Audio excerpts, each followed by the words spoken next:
লক্ষ্মীর ভান্ডার প্রকল্পের মে মাসে টাকা দেওয়া নিয়ে বড় ঘোষণা। বাংলার মহিলাদের আর্থিকভাবে স্বনির্ভর করতে মুখ্যমন্ত্রী মমতা বন্দ্যোপাধ্যায় 2021 সালে লক্ষ্মীর ভান্ডার প্রকল্প শুরু করেন। প্রকল্পের শুরুতে মহিলাদের 500 ও 1000 টাকা করে দেওয়া হতো। বর্তমানে বাংলার 2,42,00,000 মহিলা 1500 টাকা ও 1700 টাকা করে পাচ্ছেন। এপ্রিল মাসে লক্ষ্মীর ভান্ডার প্রকল্পের টাকা দেওয়ার কাজ চলছে। যারা পায়নি তাদের টাকা দেওয়া হচ্ছে। তবে এপ্রিল মাসে টাকা দেওয়ার সাথে সাথে মে মাসে টাকা কবে দেওয়া হবে ঘোষণা করা হলো। মে মাসে কি লক্ষ্মীর ভান্ডার প্রকল্পের টাকা দেওয়া হবে? মে মাসে লক্ষ্মীর ভান্ডার প্রকল্পের টাকা দেওয়া হবে কি হবে না, সমস্ত কিছু কিন্তু জানতে পারবেন আজকের এই ভিডিওতে। তাই বন্ধুরা, ভিডিওটি স্কিপ না করে শেষ পর্যন্ত দেখবেন। আর বলবো, আমাদের এই ছোট চ্যানেলে যদি কেউ নতুন দর্শক হয়ে থাকেন অবশ্যই কিন্তু চ্যানেলটিকে সাবস্ক্রাইব করে পাশে থাকা বেল আইকনটি অন করে রাখবেন এই ধরনের গুরুত্বপূর্ণ আপডেট সবার আগে পাওয়ার জন্য। তো চলুন বন্ধুরা, আজকের ভিডিওটি শুরু করা যাক। দেখুন, বলা হয়েছে এপ্রিলে অনেকেই 2বার টাকা পেয়েছেন।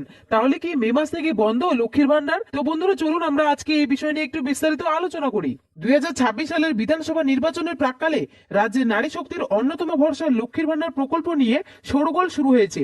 এপ্রিলে অনেকেই 2বার টাকা পেয়েছেন। তাহলে কি মে মাস থেকে বন্ধ লক্ষ্মীর ভান্ডার?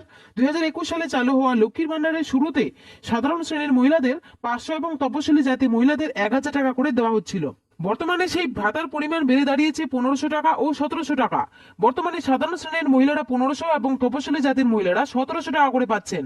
লক্ষ্মীর ভান্ডারের নিয়ম অনুযায়ী মাসের 10 তারিখের মধ্যে সকলের অ্যাকাউন্টে টাকা চলে যায়। কিন্তু গত কয়েকদিন ধরে শোনা যাচ্ছিল অনেক উপভোক্তাই নাকি এপ্রিল মাসের শুরুতে শুধু 500 টাকা পেয়েছেন, আবার অনেকে পেয়েছেন 1000 টাকা। কিন্তু যেখানে আগে প্রতি মাসে মিলছে 1500 ও 1700 টাকা। তাই নিয়ে সকলের মনে উঠছিল প্রশ্ন, এপ্রিল মাসে প্রকল্পের অর্থ 2 দফায় অ্যাকাউন্টে জমা হওয়ার খবর সামনে আসতেই সাধারণ মানুষের মধ্যে উদ্দীপনা ও আশঙ্কা দুই তৈরি হয়েছে। বর্তমানে নিয়ম অনুযায়ী সাধারণ শ্রেণীর মহিলারা 1500 টাকা এবং সংরক্ষিত শ্রেণীর মহিলারা 1700 টাকা করে পান। তবে এবার এই অর্থ একবার না পাঠিয়ে 2 কিস্তিতে ভাগ করে পাঠানো হয়েছে বলে খবর মিলছে। লক্ষ্মীর ভান্ডার বন্ধ নিয়ে যে গুঞ্জন ছড়িয়েছে তার মূলে রয়েছে আগামী 4 মে নির্বাচনের ফলাফল ঘোষণা।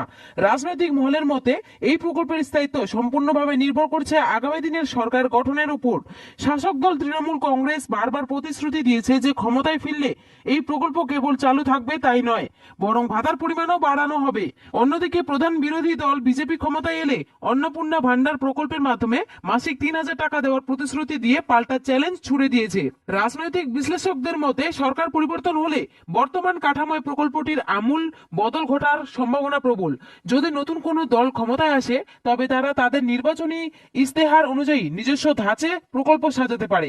এই প্রশাসনিক রদবদলের আশঙ্কার কারণেই মে মাস থেকে ভাতা বন্ধ হতে পারে বলে গুঞ্জন শোনা যাচ্ছে। তবে রাজ্য সরকারের বা সংশ্লিষ্ট দপ্তরের পক্ষ থেকে আনুষ্ঠানিকভাবে ভাতা বন্ধের কোনো নির্দেশিকা এখন পর্যন্ত জারি করা হয়নি।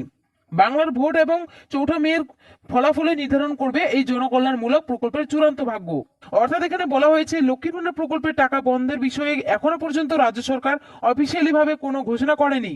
যেহেতু সামনে বিধানসভা নির্বাচন রয়েছে, যার ফলাফল 4 মে বের হবে, তাই মনে করা হচ্ছে হয়তো আর লক্ষ্মীর ভান্ডার প্রকল্পের টাকা দেওয়া হবে না। তবে বন্ধুরা, পশ্চিমবঙ্গের যেই ক্ষমতায় থাকুক না কেন লক্ষ্মীর ভান্ডার প্রকল্প আজীবন চলবে, এমনটাই ঘোষণা করেছেন মুখ্যমন্ত্রী মমতা বন্দ্যোপাধ্যায়।